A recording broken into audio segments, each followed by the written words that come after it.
Bob Melvin, right? What does Preller gets a pass because he made the trades? Bob Melvin, isn't he tight with? Is he Farhan? And guess what job just there's a opened up? connection there from their A's days. Yes. Yeah, that's what I thought. And Yes. didn't Farhan? job?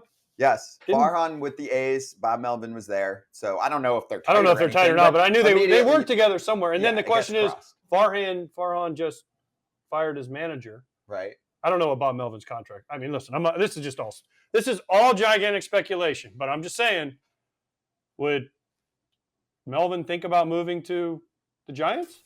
Rivals / friends / I don't know, problem solvers for each other. San Diego and San Francisco, maybe taking Bob Melvin off of the Padres' hands so that perhaps, I don't know, he could beat them on San Francisco and create more storylines for us. Problem solving is a good way to put it, Scott, because this would solve problems. Clearly, as we wrote at the end of the year, Dennis Lynn and I in The Athletic, the relationship between Bob Melvin, manager of the Padres, and AJ Preller, the general manager of the Padres, is not good. One player told us it was unfixable. So then for the Padres to come out at the end of the season, for Preller to kind of portray this kumbaya situation was false. It was always going to be false. And the best way out of this relationship would be if Bob Melvin left. The Giants are looking for a manager. Farhan Zaidi knows Melvin from their time together in Oakland. Bob Melvin is from the Bay Area. He is an accomplished, established manager. I imagine he would be a popular choice in San Francisco. And for the Padres, this would enable Preller to hire yet another manager. I believe this would be number 6 since he's become GM. And someone who is more in line with his thinking, because it just wasn't working between him and Melvin. So this is an obvious way out. It is probably the right thing to do for all parties involved, and we'll see if it happens. I mean, Ken, if only somebody was listening to the show one day when I said that this was going to happen, and everyone looked at me like I was crazy, but it's okay. I mean, Bob Melvin and Farhan, we said, had great relationship back to Oakland, and this seems like the perfect fit. Melvin wants out of San Diego. I thought it was crazy. You guys all thought I was crazy, and I was like, whoa, wait a minute, this is probably going to happen. I'll add to this, Ken. I thought it was crazy that Bob Melvin was returning. I really did. I mean, right. It's not. It's only because he's under contract. It was only but I also have heard that there's going to be compensation possibly, like when Lou Piniella went to the Devil Rays back in the day, and there was like Randy Wynn, I think, was traded for Lou Piniella at one point. Bob Melvin was in a contract too, I believe, with Oakland. Wasn't he in a contract still with Oakland when he went to San Diego? Yes, that's how he got to San Diego. They let him out. Yes. Yeah. So, and I don't think that was compensation though. I don't believe so. I think there was an agreement on all sides. No, there was no compensation there. I'm pretty sure he was under contract. I'm not positive. Okay. Yeah. John Farrell? Didn't John Farrell get traded for Yan Gomes? Yep. No, it wasn't Yan Gomes.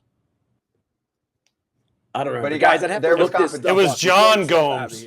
It was John Gomes. No, I don't think it was John Gomes either. But AJ basically just wanted to brag that he thought about this first. But I actually just wanted to add, I would have been surprised. Like, no, you almost can't bring Melvin back after the year they had. Well, okay, so let's say San Francisco kept Gabe Kapler and there wasn't an opening there, Ken.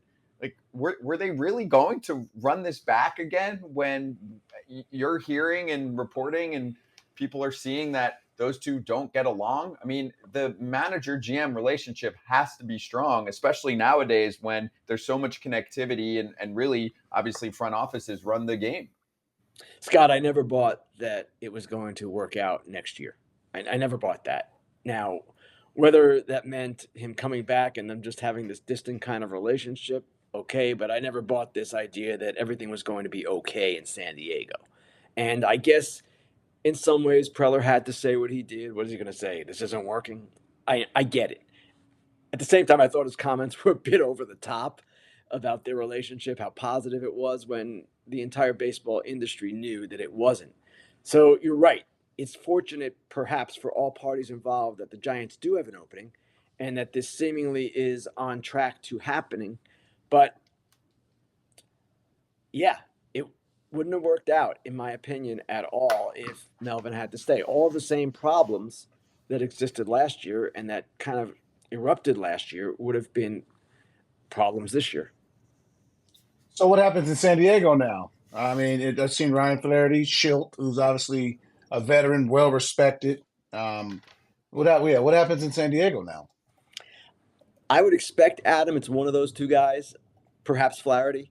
And the problem with Flaherty is that he's a first-time manager, with a veteran club. Now, this can work, and it's worked with others in the game. And I've kind of come around to the idea that first-time managers aren't always a bad thing. I was kind of down on that idea originally because I thought a guy like Ryan Flaherty, and I don't want to pick on him because he's a really smart guy and a good guy, but I thought guys like that weren't coming up through the ranks and were just getting these jobs. I wrote it about Aaron Boone when he got the job. Hey, man, what are his qualifications? Yet Aaron Boone, Yankees fans can say what they want. He's been a successful manager for the Yankees.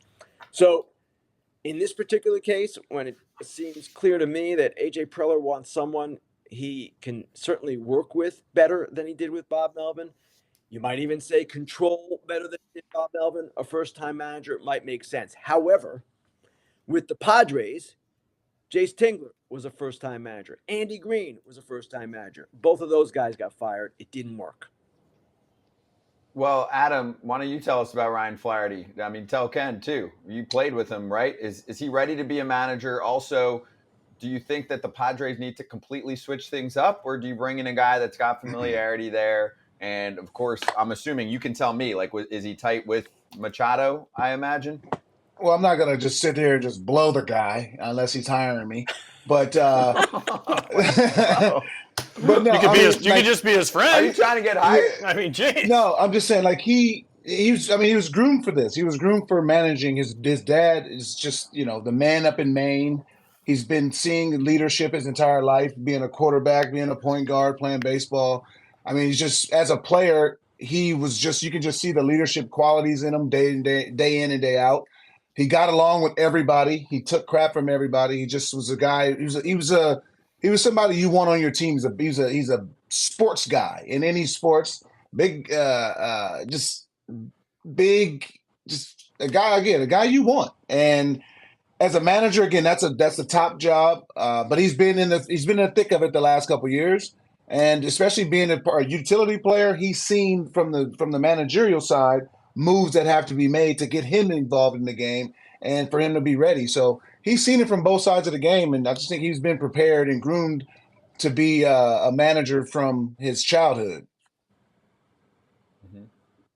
I would agree with that. Ryan Flaherty is certainly a guy you can see and envision as a major league manager, and I've been around him quite a bit during his good years with the Orioles and even as a coach with the Padres. I have a lot of respect for Ryan. It's just a tough job coming in first time with a veteran club, and maybe he can succeed at it, maybe not. I don't know, but that's all I'm saying here. So then you would say to me, hey, well, what about Schilt? Is he the answer? Maybe he is the answer in some respects, but it ended badly for him in St. Louis with him fighting with the front office. So I don't know that that's the proper way to go. This is the situation they're in, though. And AJ Preller has gotten manager after manager after manager, and he's yet to find the guy that he really is good with that can succeed with that franchise over a period of time. Ken, I've already got breaking news. I'm going to tell this to you now between you and Adam Jones. Flaherty just called me. If he gets the job, he's not hiring Adam Jones, but he's definitely hiring Nick Markakis as one of his coaches, if not his bench coach, because he hates Adam. Exactly why he has to hire Nick, but he said, Adam, you're out. Nick, in. Thank you. Adam doesn't want it. He's too expensive. Oh, Adam, you're muted. You're too expensive, though. I'll talk to you. You're too expensive.